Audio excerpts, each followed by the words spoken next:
오늘 함께 나눌 말씀은 리얼 파워 진짜 능력 시리즈, 내면의 분노를 잠잠하게 하는 온유함의 능력, 내면의 분노를 잠잠하게 하는 온유함의 능력이라는 제목으로 말씀 나누겠습니다. 왜 이 말씀을 준비했느냐? 지금은요, 이게 분노가 막 올라가는 것 같아요. 모든 곳에서. 그러니까 영이에요, 사실 이게. 그러니까 영은 사로잡혀 있다는, 사로잡힌 거거든요. 그러니까 막 마음들 안에 분노가 올라가는 것 같아요. 그리고 그 중심 안에 교회가 있고요. 그래서 참 생각해 봤어요. 우리가 어떤 능력이 이때 좀 필요하나, 어떤 능력이. 그래서 이 온유함에 대해서, 이 분노와 온유함에 대해서 좀 깊게 한번 볼까 합니다. 먼저 반응에 대해서 좀 얘기할까요? 반응은 훈련의 영역이에요. 그러니까 신앙 훈련은 뭐냐? 반응 훈련이에요. 우리가 강아지를 훈련시킬 때도 그 훈련이 뭡니까? 반응을 통해서 훈련을 시키는 거죠. 반응을 통해서. 그래서 좋은 반응들을 이끌어내는 것이죠. 그리고 그 반응이 습관이 되게 하는 것이고, 그러면 이제 그 습관이 그 훈련된 사람에게 다른 말로 얘기하면 이제 옷이 입혀지는 건데 성품이 되는 거예요. 굉장히 중요합니다. 반응은 1차적인 것이에요. 근데 이 1차적인 것이 굉장히 중요한 것입니다. 반응은 그 사람의 내면의 상태를 보여줍니다. 겉모습 보고는 모르잖아요. 저 사람이 어떤 사람인지 모르잖아요. 그러니까 반응을 통해서 그 사람이 어떤 사람인지 알게 되죠. 그래서 여러분, 예전에 제가 교육전사 때 우리 청년들을 이끌고 뭘 한 적이 있냐면 축구를 많이 했었어요. 새벽 기도회 끝나고 항상 축구를 했었는데, 그리고 축구하고 또 자요, 청년들이 가서.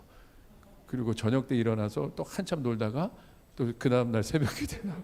이 말도 안 되는 삶을 살아. 그때 하여간 청년들 제가 어떻게든지 기도시키려고 새벽 기도회 끝나고 축구한다고 하니까 막 새벽 기도회는 안 나오는데 축구는 나오더라고. 그래서 축구를 많이 했었어요. 근데 그거 끝나고 이제 축구를 했는데 거기 목사님 조기 축구 그룹이랑 저희 청년부랑 붙었어요. 한번 게임 하자고 그래서. 근데 거기서 막 시험 드는 청년들이 엄청 많았던 거예요. 왜냐하면 목사님들이니까 얼마나 거룩한 분들이에요. 근데 막 축구하다가 안 되니까 막 반응들이 올라오기 시작해요. 막 목사님들이 입에서 막 욕도 나오고, 청년들이 그때 신앙이 약했던 어떤 청년이 자고 와서 전사님, 목사님 막 욕해요. 그래서 여기 다시는 축구하면 안 되겠다, 여기서. 그러니까 저 사람 모르는데 반응을 보면 그 사람을 알 수 있다. 그렇죠? 뭐 윷놀이 한번 해보면 알죠. 윷놀이 한번 해보면. 그러니까 반응은 되게 중요하다. 반응이 뭐예요? 속의 것이 나타나는, 속의 것. 이게 영적 원리입니다. 육은 언제나 죄에 반응해요. 영이 죄에 반응하지 않아요. 육은 언제나 죄에 반응해. 내 마음 안에 있는 야망들은 언제나, 여러분, 그런 상황이 나타날 때 다스려지지 않은 야망과 욕망과 정욕은 그런 일들이 나타날 때 반드시 어떻게 해요? 반응해요. 드러나게 돼 있어요. 그 속에 야망과 정욕이 가득한 사람이 그런 상황이 오면 그것이 막 갑자기 그냥 확 드러나는 거죠. 반응하게 되는 거. 여러분, 예수님을 향한 사탄의 시험도 결국 어떤 시험이었습니까? 예수님 보고 반응하라는 거예요.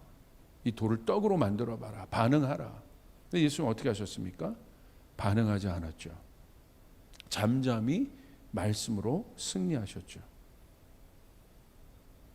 결국은 이 훈련의 목적은 무엇입니까? 훈련의 목적은 성숙함을 향하여 나가는 것입니다. 그러니까 성경에서 말하는 성숙함은 무엇입니까? 영적인 사람을 말하는 거예요. 영적인 사람. 그러니까 영적인 사람이 뭐냐? 육신에 반응하지 않는 것. 육신의 욕망과 육신의 정욕과 그것에 반응하지 않는 것. 이것을 이 사람을 영적인 사람이라고 해요.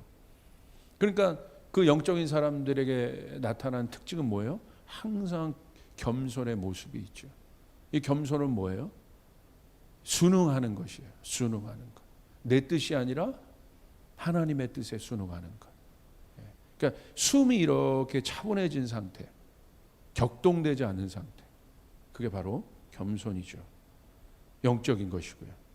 이게 절대 떨어질 수 없습니다.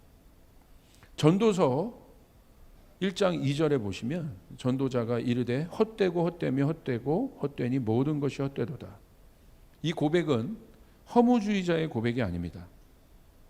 이걸 허무주의자의 고백으로 우리가 이해할 수 있는데, 볼 수도 있는데 절대 그러지 않아요. 모든 것이 헛되다, 나띵이다 아니죠. 이 고백은 진짜 가치를 발견한 사람에게 나오는 고백이에요. 이것이 다른 것입니다. 근데 그것이 뭐냐? 내가 소중하게 여기는 일들에 대해서 진짜 반응이 일어나기 시작하는 것이에요. 진짜 가치 있는 일을 발견했기 때문에 이제 진짜에 대해서, 가치에 대해서 반응하기 시작한다는 것이. 이제 그것을 깨달으니까 뭐가 이런 고백이 나오는 거예요. 야, 내가 참 헛된 것에 반응했구나. 내 영혼의 유익에 이득이 되지 않는 일에 내가 참 반응했구나. 내가 썩어 없어질 것에 참 반응했구나. 이게 바로 전도자의 고백인 거예요. 그러니까 이런 고백이 나오는 거예요. 뭐 때문에 내가 저렇게 치열했지? 뭘 잡으려고 내가 저렇게 치열하게 살았지? 이게 바로 이 전도자의 고백인 거죠. 그래서 이제는 진리와 가치 있는 일에만 반응하기 시작하는 단계로 들어가게 되는 것이죠. 이런 사람에게 주어진 선물이 무엇입니까? 지혜입니다. 지혜는 뭐냐면요, 쓸데없는 힘을 낭비케 하지 않아요. 그래서 영적인 사람이 항상, 영적인 사람의 상태는 무엇입니까? 충만함이죠. 채워져 있어요. 충만한 단계에 있다는 거예요. 육적인 사람의 특징은 뭐예요? 항상 여러분 어떻게 되어 있습니까? 소비되어 있죠. 그러니까 힘든 거예요. 어려운 거예요. 지치는 거예요. 그게 지혜입니다.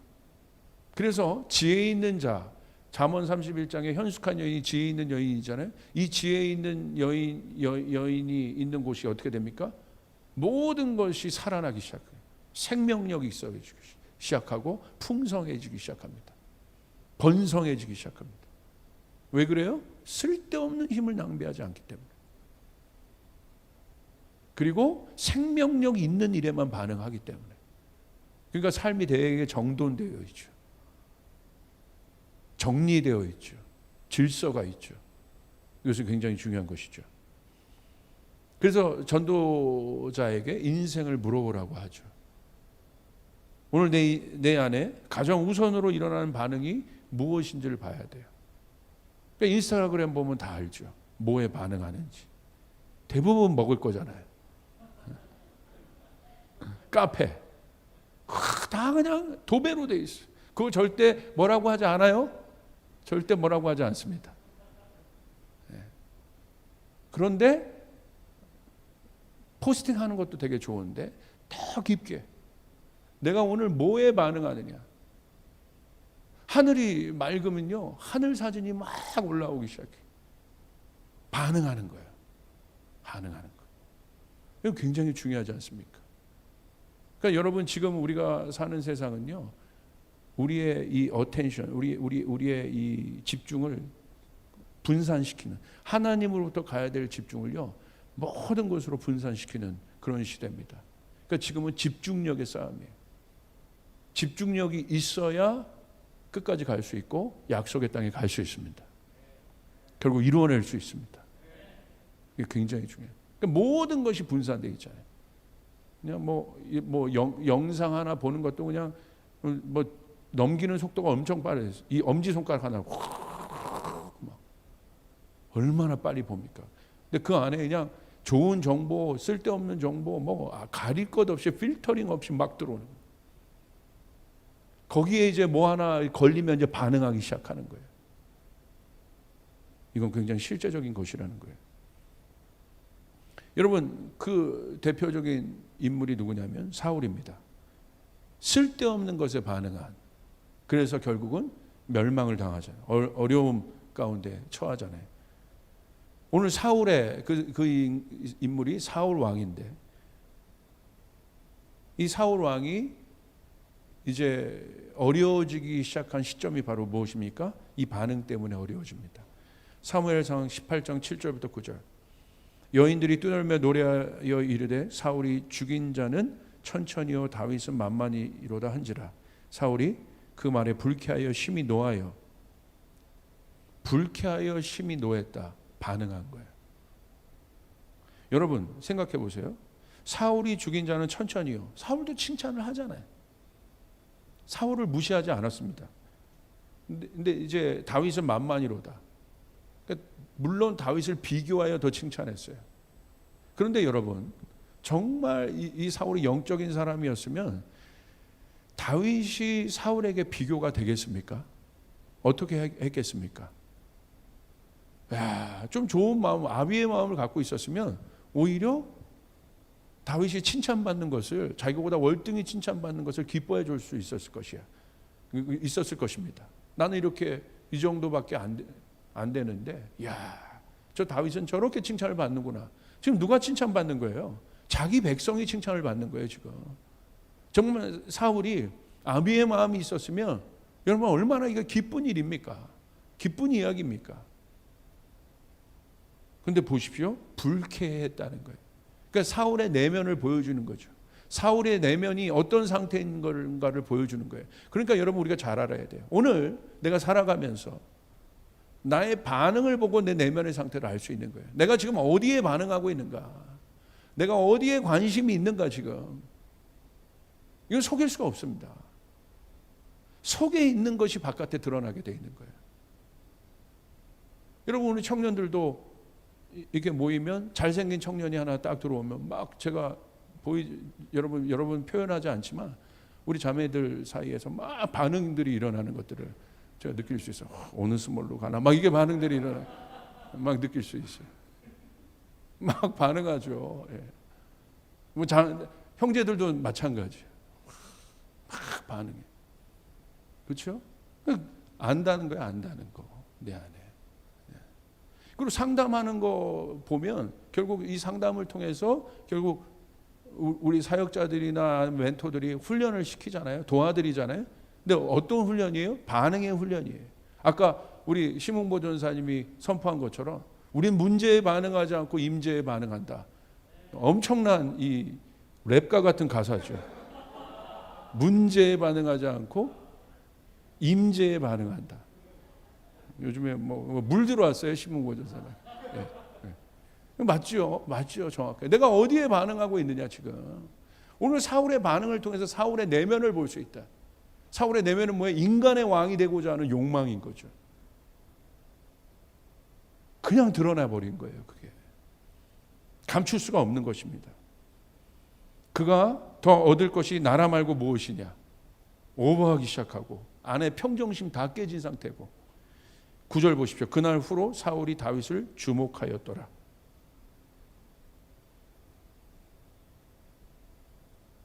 결국 그 한 번의 반응이 이제 사울의 인생 전체를 보여주는 거죠. 그럼 오늘 나의 첫 반응은 참 중요하다는 거예요. 이걸 무시할 수 없다는 겁니다. 1차적인 반응이 중요합니다. 이거부터 훈련이 돼야 되는 거예요. 자, 폭풍 속의 제자들 한번 생각해 보십시오. 폭풍 속의 제자들. 파도 앞에서 그들의 반응을 한번 보십시오. 두려워했어요. 근데 예수님이 비교되잖아요. 예수님은 파도 앞에서 두려워하지 않으셨어요. 그러니까 결국 뭐예요? 이 성경은 우리에게 뭘 가르쳐 주는 거예요? 바깥에 일어나는 파도가 제자들의 내면이라는 거예요. 제자들의 내면 자체가 불안하기 때문에, 제자들의 내면 자체가 격동되어 있기 때문에 죄의 파도로 어떻게 됩니까? 바깥에 그와 같은 상황이 딱 일어나니까 일치가 돼버리는 거예요. 이게 참 희한해요. 사람은요 어떤 거든지 동일시화하는 현상이 있어요. 동일시화하는 현상. 공감대가 형성될 때가 바로 그 순간이죠. 동일시되는 거. 저 사람은 참 나와 같은 이야기를 가졌네. 나와 같은 경험이 있네. 그때 동일시. 그때 반응이 일어나요. 왜 바깥의 파도에 반응했겠어요? 그 내면의 파도가 치기 때문에. 동일시하는 거예요. 시그널이 맞는 거예요. 예수님은 왜 파도가 일어나는데 반응하지 않았겠습니까? 내면이 샬롬이시거든. 동일시될 수 없는 것이죠. 그리고 어떻게 해요? 내면의 상태로 바깥을 동일시해버려요. 내면이 평강이니까 바깥을 평강으로 만들어버리세요. 이게 굉장히 중요한 영적 원리입니다. 하늘과 땅이 원래 같은 거예요. 분리되어 있지 않아요. 그러므로 내면에 샬롬이 있는 사람이 가는 곳에 바깥에 샬롬이 있게 되는 것이에요. 내면에 풍성함이 있는 사람이 가는 곳에 풍성함들이 일어나게 되는 것이에요. 이건 굉장히 중요한 것이라는 거 알아야 됩니다. 그래서 하나님께서 우리를 향한 목적이 있었어요. 하나님의 목적이 뭡니까? 그 목적은 우리로 하여금 베드로후서 1장 4절에 있는 것처럼 하나님의 성품에 참여한 자가 되게 하라. 베드로후서 1장 4절 우리 같이 한번 우리 온라인을 보고 있는 우리 청년들도 한번 같이 한번 읽어봅시다. 시작. 그는 이 영광과 덕으로 귀중하고 아주 위대한 약속들을 우리에게 주셨습니다. 자, 영광과 덕으로 귀중하고 아주 위대한 약속을 우리에게 주셨다. 이 약속이 우리에게 있습니다. 그것은 이 약속들로 말미암아 같이 있습니다. 여러분이 세상에서 정욕 때문에 부패하는 사람이 되는 것이 아니라 우리가 어떤 존재냐? 정욕에 반응하는 존재가 아니다. 정욕에 반응하는 존재는 결국 어떻게 되느냐? 부패하여 썩어질 것이라는 거예요. 우리는 썩어질 것에 반응하는 존재가 아니다. 우리는 어떤 존재냐? 하늘의 거룩한 뜻에 반응하는 존재다. 우리 하나님께 반응하는 존재다. 정욕에 반응하는 존재들이 아니라는 것입니다. 그래서 뭐라고 되어 있습니까? 하나님의 성품에 참여하는 사람이 되게 하시려는 것입니다. 그러니까 하나님의 성품, 그 하나님의 성품의 결정체가 있어요. 그분이 누구십니까? 예수 그리스도시죠. 그러니까 예수님 보십시오. 항상 어디에 반응했습니까? 하늘의 뜻에 반응했어요. 아버지의 뜻에 반응했어요. 그것이 예수님의 성품인 것이에요. 영어로 보시면 이렇게 기록되어 있어요. You may participate in the divine nature. divine nature라고 되어 있는데 이건 뭡니까? 자연스럽게 장착되어 있다는 거예요. 성품이라는 건. 인위적으로 만드는 것이 아니에요. 이게 성품이에요. 주어져 있는 것입니다. 자연스러운 것이에요. 포장하는 것이 아니에요. 포장으로 겸손의 성품을 가질 수 있어요. 포장으로 온유함의 성품을 가질 수 있어요. 이거는요, 포장이에요. 위선입니다. Divine nature, 성품이란 것은 포장되지 않은 상태라는 거예요. 그냥 그것이 주어져 있는 것. 그 안에 스며들어도 어떻게? 완전히 그 사람으로 되어 있는 것. 그 사람으로 동일시되어 있는 상태. 그게 성품이죠. 네이처죠. 어떤 일에 대하여 자연스러운 반응을 하는 상태를 말합니다. 육적으로 반응하지 않는 거예요. 그러니까 훈련으로 내가 이 어떤 일들을 내가 자꾸 이렇게 그러니까 예를 들어서 내가 어떤 것들을 만들어서 그 상황들을 내가 반응하지 않는 사람이 될 것이다. 절대 그렇게 되지 않아요. 더한 상황이 오면 여러분 반드시 그것들은 어렵게 돼요. 깨어지게 되어 있어요. 영적인 겁니다.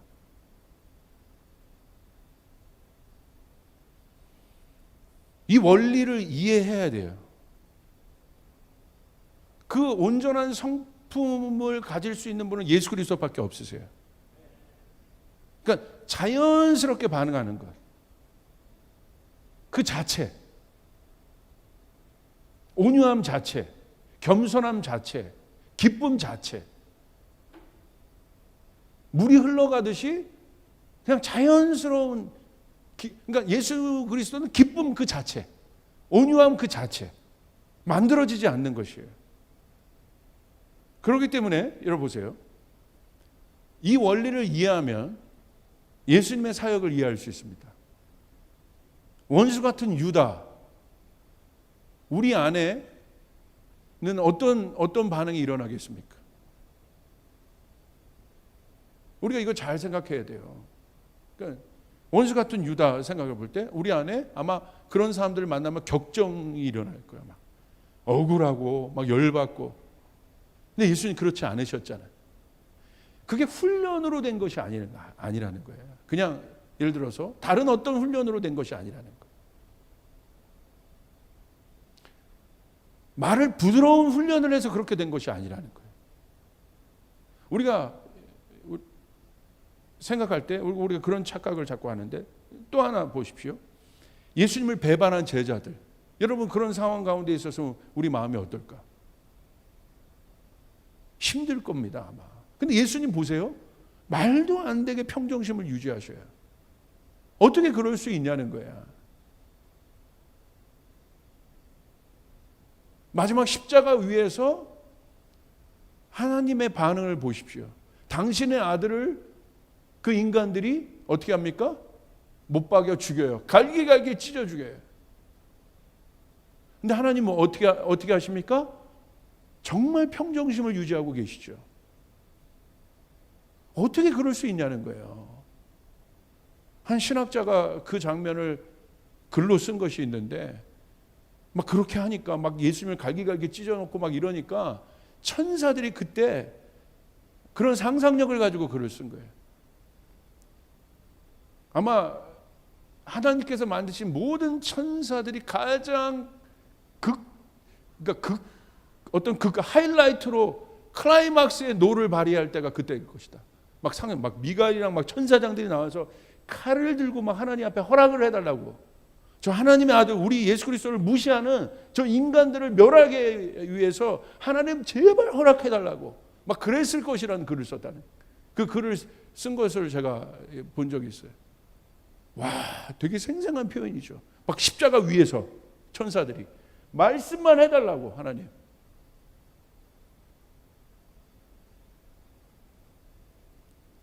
멋있었을 것 같아. 미가엘이 막 가브리엘이랑 어떻게 저럴 수 있습니까 하나님 하면서. 그죠? 그냥 어떻게 하나님 그러실 수 있고 예수 그리스도가 어떻게 십자가 위에서 마지막 그 순간에도 저들을 용서해 주십시오. 어떻게 그렇게 반응하셨냐는 거예요.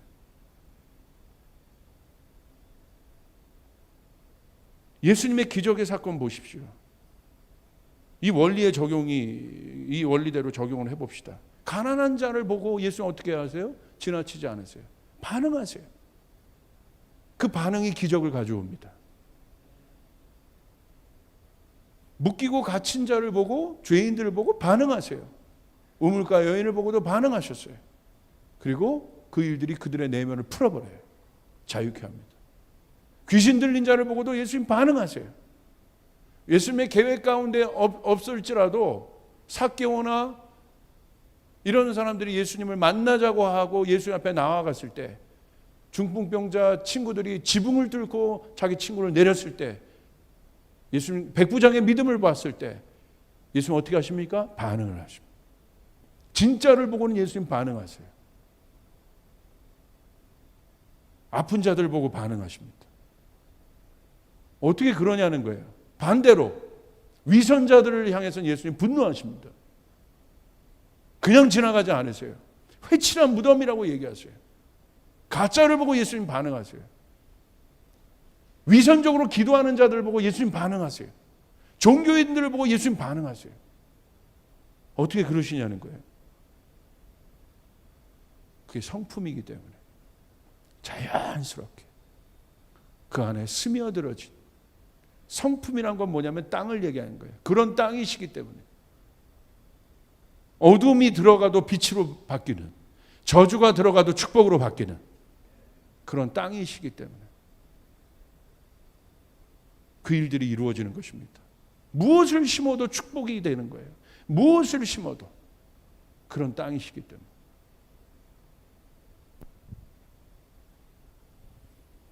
특별히 이 성품 중에 저는 이 시대에 온유한 자에게, 좀 온유한 자의 성품, 이 온유한 자가 받는 축복, 팔복 중에 이 온유함에 대해서 좀 집중하고 싶습니다. 왜 온유함이 중요한가? 자꾸 이제 온유함에 대해서 사람들이 착각을 하는데, 온유함이, 특별히 자매님들, 온유함이 부드러운 말을 하는 게 온유함이다. 너 미래 이상형이 누구니? 저는 이제 열정이 있으면서도 온유한 사람이야. 온유한 사람 물어보면 뭐 문 열어주고 먼저 이렇게 잘 해주고. 여러분 제비족들도 그렇게 해요. 얼마나 부드러운 말을 해요. 문 얼마나 에티켓 있게 잘 열어줘요. 귀에 발린 말 잘하고. 그게 온유함이냐는 거야. 그게 온유함이에요? 그런 사람들이 온유한 사람이래. 그 제비족들도 그렇게 한다니까. 세상 온유한 자들이에요. 아닌 거죠.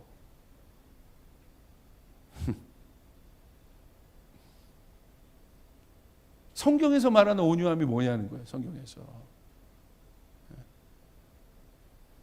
마태복음 5장 5절, 온유한 자는 복이 있나니 그들이 땅을 기업으로 받을 것이며 라고 기록되어 있습니다.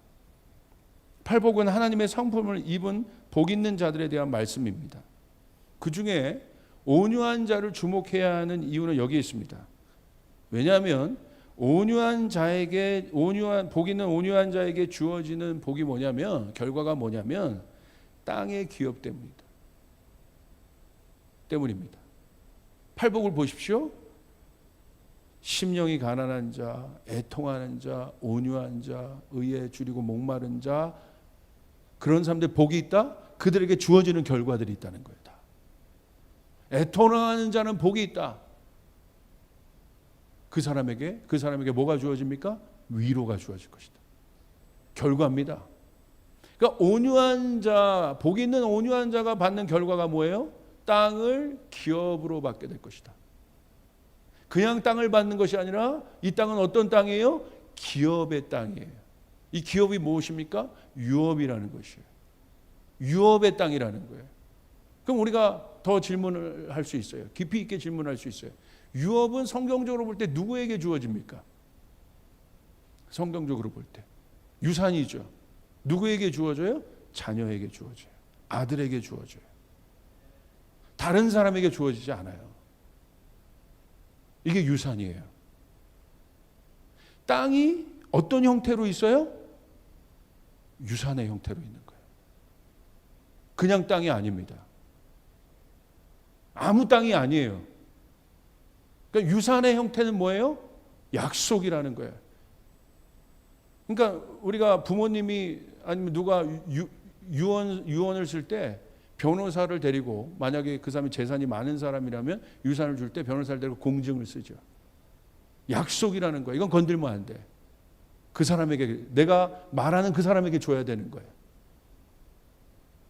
약속의 땅이라는 거예요. 이 땅의 성격이. 그래서 기업이란 말을 쓴 것입니다. 유업이란 말을 쓴 것입니다. 그러면 누가 이 땅을 받을 수 있을까에 대한 질문에서 아들이라고 얘기했어요. 그럼 아들이 어떻게 만들어지는 것입니까? 태어나는 것이에요. 노력으로 만들어지는 것이 아니에요.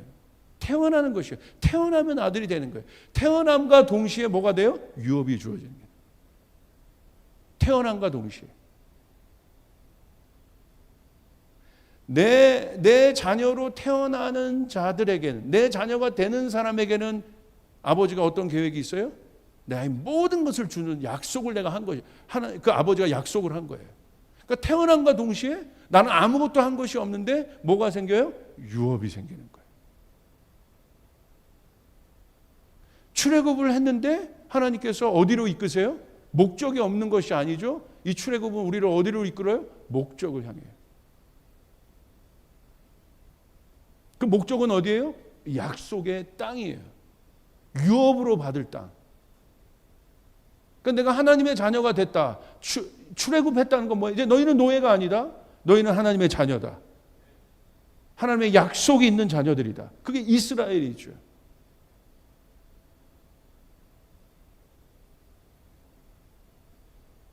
이게 엄청난 진리죠. 땅을 기업으로 받을 것이다. 왜 기업이라고 표현했을 것인가?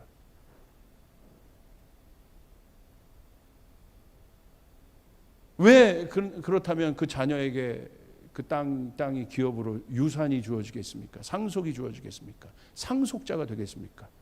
그거 뭐냐면, 상속이란 건 뭐냐면요, 유산이란 건 뭐냐면 유산을 주고 나서부터는 아버지께 아무것도 없는 거예요. 그러니까 지금은 내 거지만 유산을 주었을 때는 이제 내 게 아니라는 거예요. 그러니까 아버지의 전부를 주는 겁니다. 전부를. 왜 전부를 줄까요? 아낌없이 줄까요? 왜? 아들은 어떤 존재예요? 가장 소중한 존재이기 때문에, 가장 가치 있는 존재이기 때문에 내 모든 것을 팔아서라도 여러분, 아낌이 없는 존재가 바로 아들이기 때문에 우리가 그런 존재라는 거예요. 할렐루야. 할렐루야. 그러니까 진짜 겸손은 이런 사람들에게 주어져요. 이 아낌없는 사랑, 내가 얼마나 소중한 존재인지를 아는 사람이 진짜 겸손할 수 있어. 그러니까 세상적 겸손은 뭐냐면, 성찰적 겸손은 뭐냐면, 나는 내가 아무것도 아니야. nothing. I am nothing이라고 생각하는 거야. 나는 아무것도 아니야. 절대 성경은 그런 겸손을 얘기한 적이 없어요. 나는 아무것도 아니야. 나 아무것도 아니야. 그러니까 나는 못해요. 아무것도 아니야. 이게 겸손이 아니에요. 진짜 겸손 뭐예요? 자기의 가치를 아는 것입니다. 내가 얼마나 중요한 존재인지를 아는 거예요. 그 사람이 남도 중요하게 여길 수 있어요. 나는 nothing이 아니라 something인 거예요. 특별하다는 거예요. 유업을 받을 존재라는 것이에요. 우리가 예수 그리스도의 자녀가 됐다는 것은, 하나님의 자녀가 됐다는 것은 그와 함께 뭐가 주어진 것이에요? 하늘의 유업이 우리에게 주어졌다는 사실이에요. 우리 청년들에게 그 유업이 있습니다. 여러분 믿으시길 바랍니다. 내가 하나님의 자녀가 됐다는 건 그 유업이 나에게, 내가 받을 땅이 기업으로 나에게 주어져 있다. 왜? 내가 어떤 존재이기 때문에, 이 모든 것을 주어서도 아깝지 않은 존재, 아버지의 모든 것을 주어서도 아깝지 않은 존재가 바로 나기 때문에, 이것이 중요한 것이죠. 근데 왜 땅이냐? 땅은 결과입니다. 보여지는 영역이에요. 이게 영적인 원리입니다. 보여지는 것을 보고 보이지 않는 것을 아는 것이에요. 그 사람의 삶을 보고 그 사람의 신앙을 알게 되는 것이에요. 열매를 보고 나무를 알게 되는 것이에요. 그러므로 보여지는 것은 중요한 것입니다. 근데 이 보여지는 것이 어떤 보여지는 것이에요? 위선인과 외식이 아니죠. 동일한 것이죠. 보이지 않는 것이 보여지는 것. 그러므로 믿음은 바라는 것들이 실상이 되게 하는 것. 하늘과 땅이 하나가 되는 것. 그 완벽한 일치를 이룬 분이 누구세요? 예수 그리스도시죠. 보이지 않는 것과 보여지는 것의 완벽한 조화, 하나됨, 예수 그리스도. 그러므로 땅은 뭡니까? 결과입니다. 그러므로 땅이 중요한 것이에요. 내가 속한 땅, 내가 가야 할 땅, 내가 부르심으로 하나님이 나를 부르신 가운데 보내고 있는 땅. 오늘 출애굽한 이스라엘 백성들이 가야 할 땅이 있었어요. 보여지는 땅이 있었어요. 이것이 중요하죠. 왜 땅이 중요하겠습니까? 사람의 역사는 땅에서 진행되잖아요. 결국 인류의 역사를 보십시오. 이 땅의 전쟁입니다. 이 전쟁의 역사를 보십시오. 다 뭐 때문에 싸워요? 땅 때문에 분쟁을 하는 거예요. 지금 이스라엘도 마찬가지 아니에요? 땅의 분쟁이에요. 땅의 분쟁. 그 중에 어떤 땅에 대한 분쟁입니까? 비옥한 땅에 대한 분쟁이죠. 가나안을 보십시오. 비옥한 땅이었어요. 젖과 꿀이 흐르는 땅이었어요.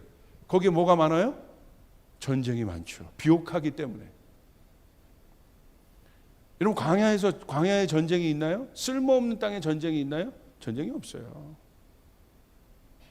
지금도 가장 핫한 이슈가 되는 땅이 어디예요? 강남 땅이에요. 왜? 모든 사람이 관심이 거기 있기 때문에.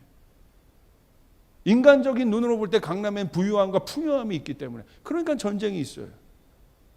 그런 아무도 쳐다보지 않는 저 시골 구석에 어떤 그런 그런 산 속에 있는 어떤 그런 땅을 누가 관심이 있겠어요? 그 변방을 누가 관심 갖겠어요? 거기는 뭐 가져도 아무도 신경 안 쓸 거예요. 근데 여기서는 그 한평 사는 거에 막 촉각을 세우고 있는 거예요. 땅의 전쟁이에요. 이런 비유도 있잖아요. 이런 비유를 많이 하잖아요. 하늘은 아버지고 땅은 어머니다. 어머니는 뭐예요? 공급이라는 거예요. 그러니까 공급을 받기 때문에. 좋은 땅을 차지하면 풍요로운 삶이 보장되기 때문에. 항상 좋은 땅을 갖기 위해 노력하죠. 왜 대한민국에 전쟁이 많았겠어요? 아주 간단합니다. 주변 열강으로 볼 때 가장 좋은 땅이에요. 얼마나 여러분 지정학적 위치로 엄청난 포지셔닝 가운데 있는 것이 대한민국이에요.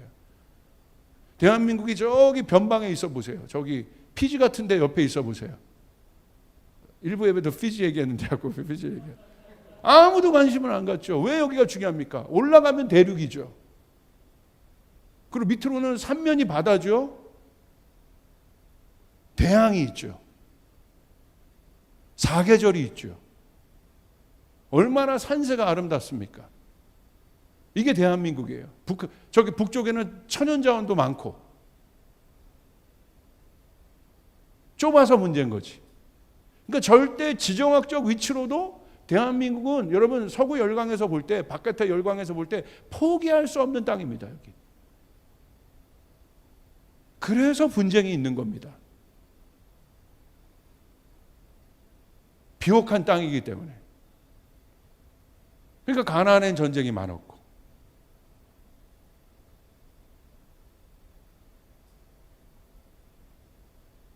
우리도 마찬가지입니다. 왜 온유함의 훈련이 마지막 훈련이겠습니까? 성품에서. 뜻이 하늘에서 이루어진 것처럼 땅에서도 이루어져야 하기 때문에. 결국 이 땅의 전쟁인데 하나님은 우리에게 땅을 기업으로 주시는데 그 땅은 어떤 땅입니까? 비옥한 땅이에요. 젖과 꿀이 흐르는 땅이에요. 내 영혼이 소생케 되는 땅입니다. 30배, 60배, 100배의 결실을 맺을 수 있는 땅입니다. 열매를 볼 수 있는 땅입니다. 온유한 자에게 그 땅이 주어질 것이다. 온유한 자에게. 여러분 보십시오. 아담도 보세요. 하나님 아담을 창조하셨어요. 그리고 어떻게 하셨습니까? 에덴이라는 땅을 주십니다. 주셨어요. 기업으로. 그래서 아담의 이름 뭐예요? 그 땅에서 하나님을 대신하여 복의 통로가 되어서 그 땅을 번성케 했어요. 다스리셨어요. 충만케 했어요. 하나님 나라의 실제인 것입니다. 사실 기독교가 들어갔을 때 황폐했던 곳, 미개했던 곳이 어떻게 됩니까? 정말 많은 곳에서 복을 받았습니다. 변질되지 않는 기독교가 들어갔을 때. 한국도 여러분 기독교가 들어왔을 때 얼마나 많은 여러분 영적인 복서부터 많은 축복을 받았습니까? 단서가 있죠. 변질되지 않은 신앙인들, 변질되지 않은 교회가 섰을 때 정말 교회가 복의 통로의 역할을 했습니다. 빛과 소금의 역할을 감당했습니다. 근데 땅이 황폐게 됐어요. 어렵게 됐어요. 이 말은 영적으로 보면요. 하나님의 영을 가진 자녀, 그러니까 하나님의 자녀들은 누구냐? 아들은 뭐냐? 아버지의 영이 있는 자들. 하나님의 영이 있는 곳이 아들의 영, 예수 그리스도의 영. 그곳이 그 사람들이 하나님의 자녀들인데 성령이 있는 곳. 하나님의 영이 없으니까, 성령이 없으니까, 교회가 종교화되다 보니까 어떻게 됩니까? 그것의 결과가 어렵게 된 거죠. 교회가 회복돼야 됩니다. 우리들이 회복돼야 됩니다. 그래서 온유함은 뭐예요?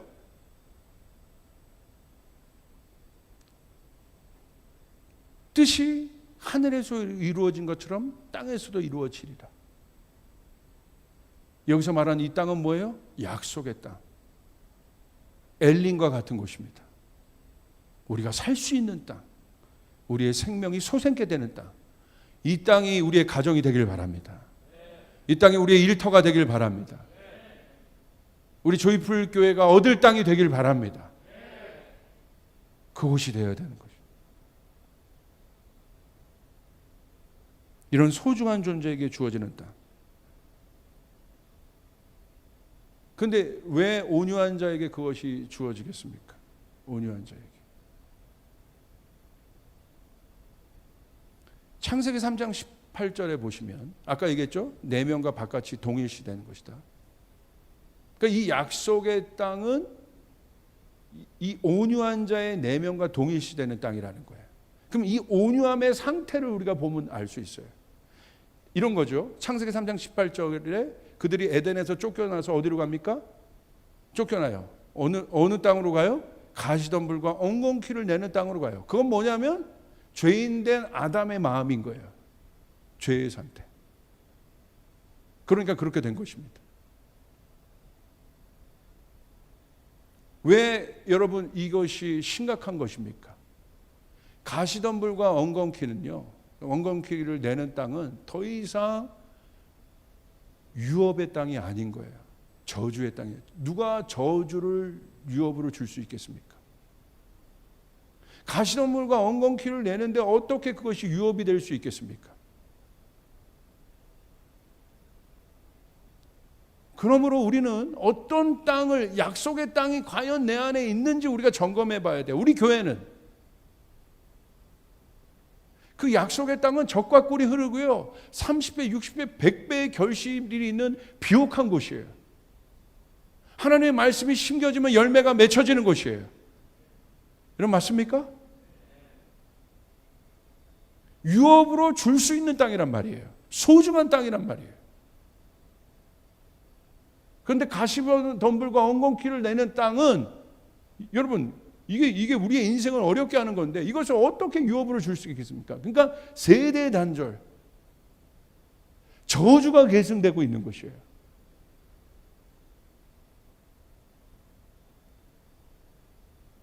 그러기 위해서라도 우리는 이 약속의 땅을 받기 위해서라도 우리는 이 약속의 땅을 회복하기 위해서라도 온유함이 무엇인지를 알아야 돼요.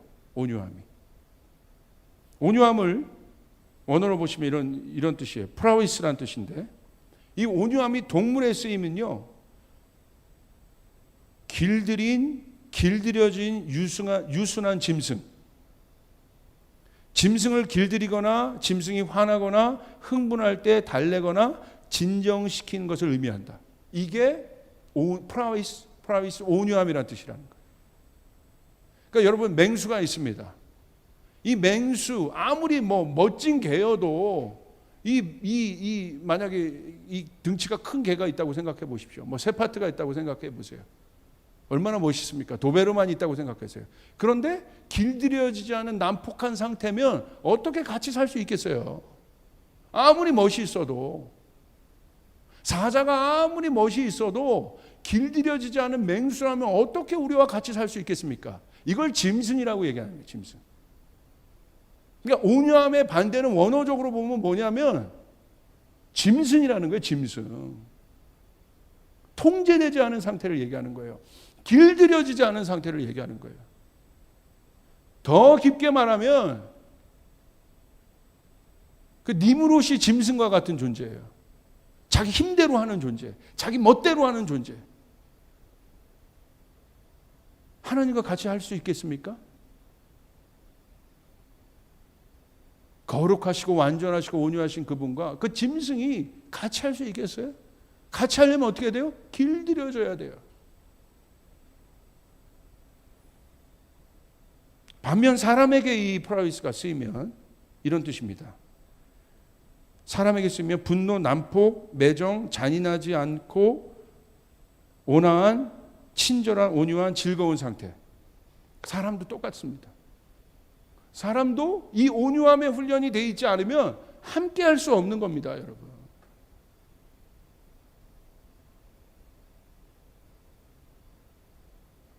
그래서 그 사람이 가면 다 깨지는 거예요. 왜?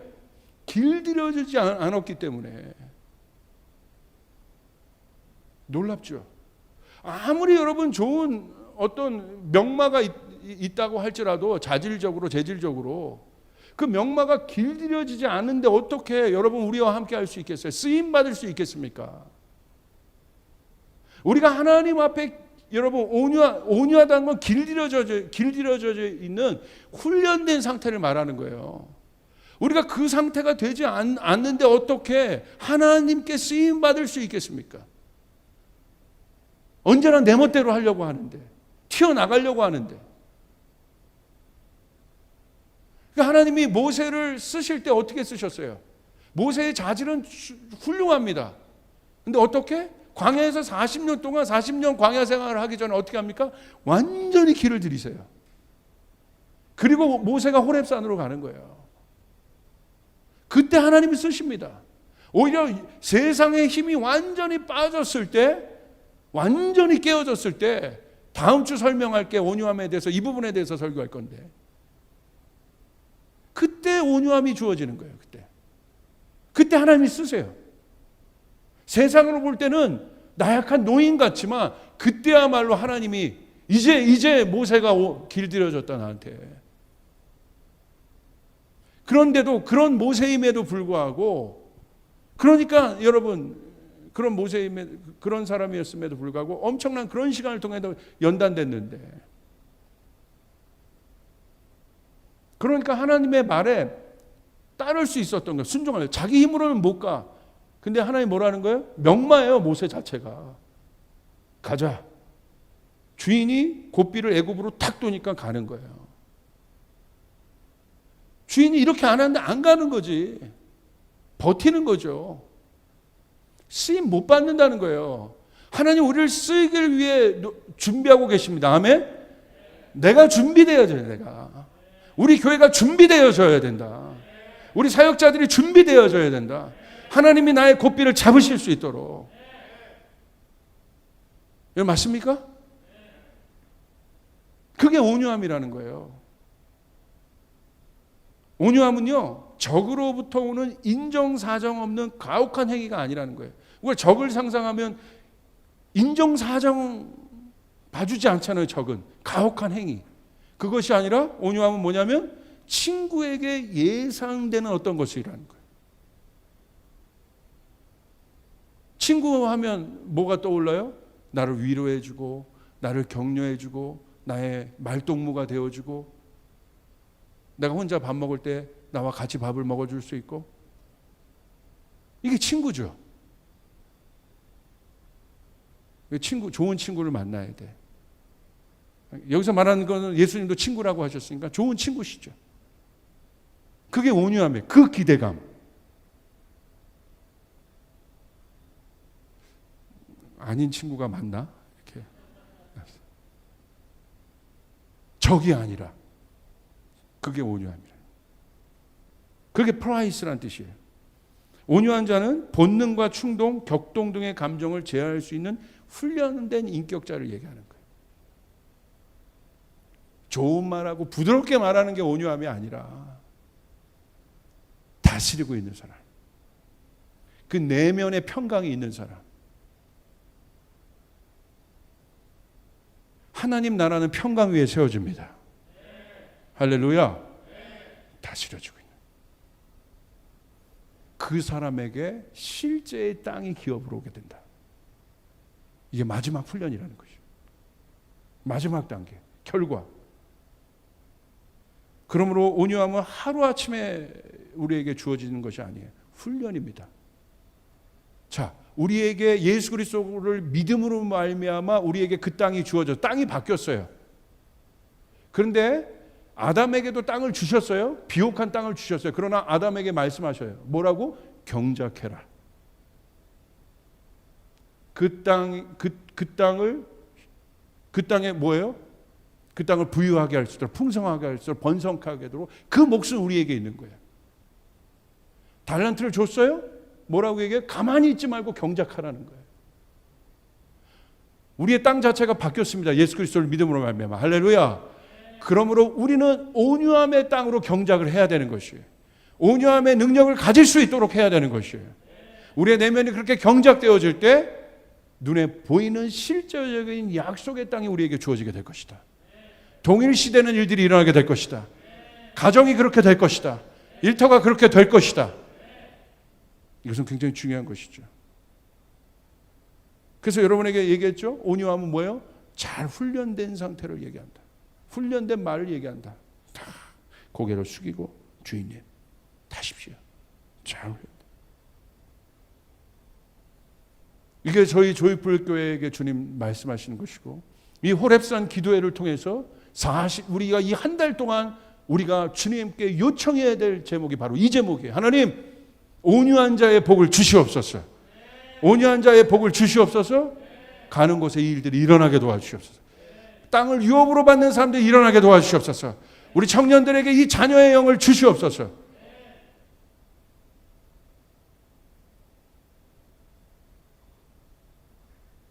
왜 이 온유함의 훈련을 이때 더 우리가 해야 되는가? 묵상해야 되고, 이 온유함은 결국 어떤 훈련이냐면 구체적으로 분노에 대한 훈련입니다. 왜 온유함의 훈련이 분노를 제어하는 훈련이겠습니까? 분노는 뭐냐면요, 사탄의 성품이에요. 겸손과 온유함은 예수님의 성품이라면 분노는 사탄의 성품입니다. 분노는 어떤 속성을 가져요? 파괴의 속성을 가져요. 분노하면 뭐가 일어나요? 막 속에서 분이 일어나면 바깥에 파괴가 일어나죠.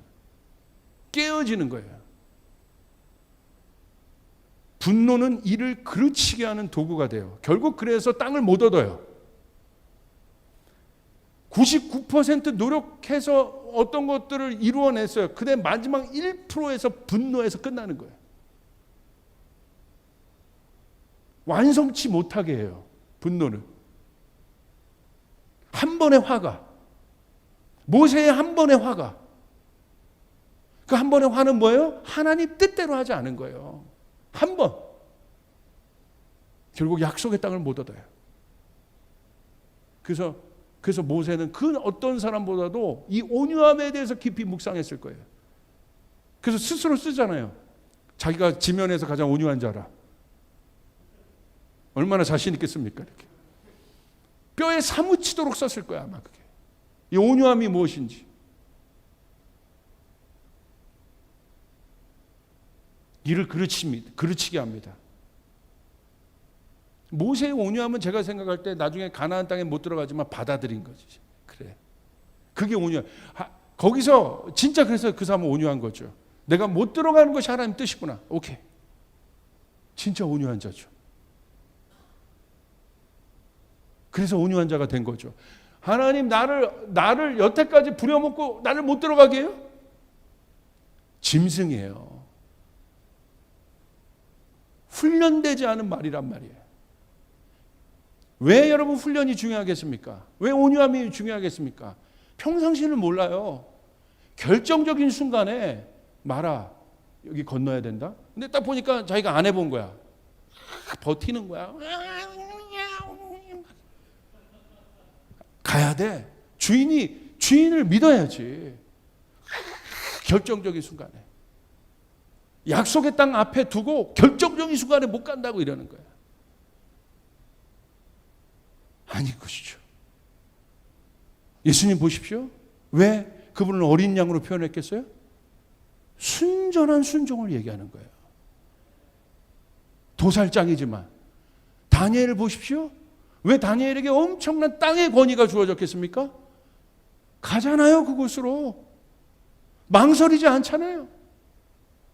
이게 온유함의 능력인 것이야. 바깥에서는 분의 파도, 예수 그리스도를 향한 분의 파도, 다니엘을 향한 분의 파도, 다니엘을 죽이고 예수 그리스도를 죽이겠다는 분의 파도가 넘쳐나는데 흔들리지 않잖아요.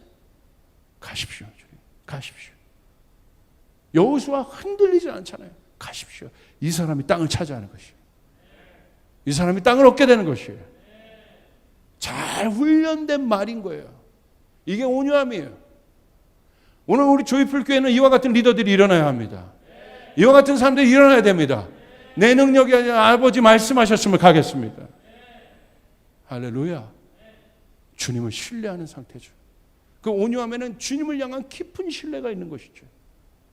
주님 때문에 빛이 나는 것이죠. 그 마지막 그 분이요. 마지막 그 다스려지지 않는 그 분이 모든 것을 그르칩니다. 주인마저도 떨어뜨려 버립니다. 성령을 떠나가시게 하는 것이에요. 지금은 어떤 때입니까? 제가 생각할 때, 기도할 때 주님이 저에게 주신 감동은 이세벨의 때다. 이세벨의 때는 어떤 때입니까? 분노의 때입니다. 열왕기상 19장 1절부터 2절. 아합이 엘리야가 행한 모든 일과 그가 어떻게 모든 선지자들을 칼로 죽였는지 이세벨에게 말하니, 이세벨이 어떻게 했습니까? 분이 올라야 돼. 분이. 파괴의 신이에요. 파괴의 여인이에요. 이세벨이 사신을 엘리야에게 보내어 이르되 내가 내일 이맘때는 반드시 내 생명을 저 사람들 중 한 사람의 생명과 같게 하리라. 분이, 모든 사람들 안에 이 이세벨의 영이 지금 풀어져요. 분이 올라 있어요. 이세벨의 영은 뭡니까? 분의 영이에요. 분의 영. 분노의 영이라는 거예요. 특별히 하나님을 믿는 이 선지자들을 죽이는 영이었어요. 하나님을 대적하는 영들이었어요. 분노함들이 올라오고. 우리가 이때 같은 분으로 맞서겠습니까?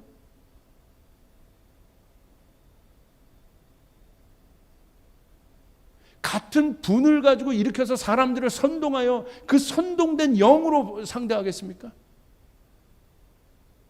그러니까 땅을 못 얻는 거예요. 그러니까 뭔가 되는 것처럼 보였지만 결국 아무것도 이뤄내지 못하는 것이에요. 혼의 영역입니다. 그것은. 땅은 아들에게 주어집니다. 땅은 아들에게 주어집니다. 온유한 자에게. 그 내면이 그 선동으로 가득 차 있는데, 여러분 바깥에 그 내면이 폭풍우가 치고 있는데 바깥은 어떻습니까? 바깥도 마찬가지인 거예요. 잠잠해지지 않죠. 그러니까 나라가 쓰지 못하는 것이에요. 격동만 일어나는 거예요. 사단은 보십시오. 항상 격동을 일으켜요. 분쟁을 일으켜요. 힘과 그게 바로 분열의 영이죠. 여러분 교회도, 고린도 교회도 보십시오. 사단이 들어왔을 때 어떻게 됩니까? 격동들이 일어나요. 서로가 서로를 향하여 분쟁하기 시작해요. 분을 내기 시작해요. 그래서 결국 어떻게 됩니까? 깨어지는 거예요. 그래서 여러분 고린도 교회 가운데 어떤 유업이 있었겠습니까? 없죠. 결국 그 모든 문제도 아니에요. 다른 문제도 아니에요. 결국 우리가 온유한 자가 되어야 되는 이유는, 온유한 자의 복을 받아야 되는 이유는, 여러분이 이 온유함의 훈련, 잘 훈련된 명마가 되어야 되는 훈련은, 왜냐하면 주님과 함께 약속의 땅을 가기 위해서. 할렐루야. 그곳에 가야 우리가 살아나게 되는 것이죠. 내 가정이 살아나게 되는 것입니다. 내 일터가 살아나게 되는 것입니다. 분노가 가득.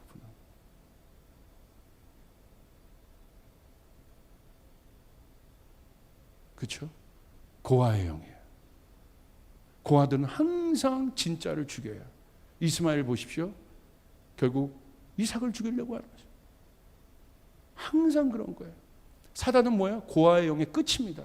그러니까 파괴하는 거예요. 누구를? 하나님의 아들들을. 이스라엘을. 그러므로 우리는 이때 우리의 내면을 온유한 자의 복을 받을 수 있도록 십자가 앞으로 나가야 합니다. 하나님, 이 온유한 자의 복을 받게 하여 주시옵소서. 온유함으로 이기게 도와주시옵소서. 그 내면에 평강이 있게 하여 주시옵소서. 이 내면의 이 온유한 자의 복은 주님을 향한 깊은 신뢰입니다. 우리 모든 것을 경험한 훈련의 끝이에요. 이게 온유함이에요. 결국 모세의 마지막 훈련의 끝은 뭐예요? 온유함이었어요. 온유함. 격동되지 않는 마음, 진리에 반응하는 마음, 주님 말씀하시면 멈추지 않고 가겠다는 마음, 이 일들이 우리 청년들에게 일어나길 바랍니다. 우리 청년들 두려워하지 마십시오. 약속의 땅이 여러분에게 있습니다. 말씀대로 오늘 선포하십시오. 내 안에 있는 모든 격동함과 분노함들이 여러분 십자가 앞에서 죽길 바랍니다. 나는 이렇게 고백해야 돼요. 나는 주님께 반응한다. 하늘의 뜻에 반응한다. 그리고 나는 약속의 땅을 향하여 간다. 그 블랙팬서가 죽었잖아요. 여러분 유튜브에 꼭 찾아보세요. 블랙팬서의 마지막 명연설이라고 했던 그 대학 연설이 있습니다. 뭘 설명해 줍니까? 그 대학생, 졸업하는 대학생들에게 목적에 대해서 얘기해요. 향방 없이 가지 말라고. 목적을 향해서 가라. 목적을 향해 가는 실패는 괜찮다. 얼마나 이 사람은 거의 뭐 웬만한 목사님보다 훌륭해. 그러면서 뭐라고 얘기해요? 와칸다 포에버가 아니라 그 대학 이름에 포에버를 얘기해요. 그러니까 사람들이 와, 젊은이들이요, 청년들이요. 약속의 땅을 향하여 가십시오.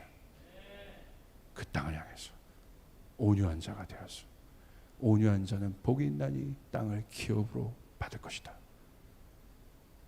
그 땅이 여러분에게 회복되고 여러분의 가정에 회복되고 일터에 회복되어서 그것이 유업과 유산이 될 수 있는 그 일들이 우리 청년들에게 일어나기를 축복합니다. 기도하겠습니다. 하나님, 주님을 찬양합니다. 주님을 신뢰합니다. 주님을 바라봅니다. 온유한 자의 복이 우리 가운데 이루어지게 도와주시옵소서. 아버지, 약속의 땅, 그 약속의 땅을 회복하게 도와주시옵소서. 노아의 방주 끝에서도 주님 새하늘과 새 땅이 있었습니다. 마지막 주님께서 재림하신 그 이후에 주님 새하늘과 새 땅이 우리 가운데 회복됩니다. 하나님, 우리 가운데 주신 약속의 땅이 회복되는 일들이 있을지어다. 우리 가족에서, 아버지 하나님, 우리 일터에서 이제 가시덤불과 엉겅퀴를 내는 땅이 아니라 주여 아버지, 심으면 30배, 60배, 100배의 축복이 있는 그 땅이 되게 하여 주시옵소서. 우리의 내면에 그 땅을 이루신 하나님을 찬양합니다. 우리의 토양을 바꾸신 하나님을 찬양합니다.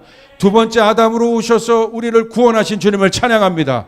우리 사랑하는 청년들에게 이 일들이 있어질지어다. 준비된 온유한 명마들이 될 수 있도록 하나님 함께하여 주시옵소서.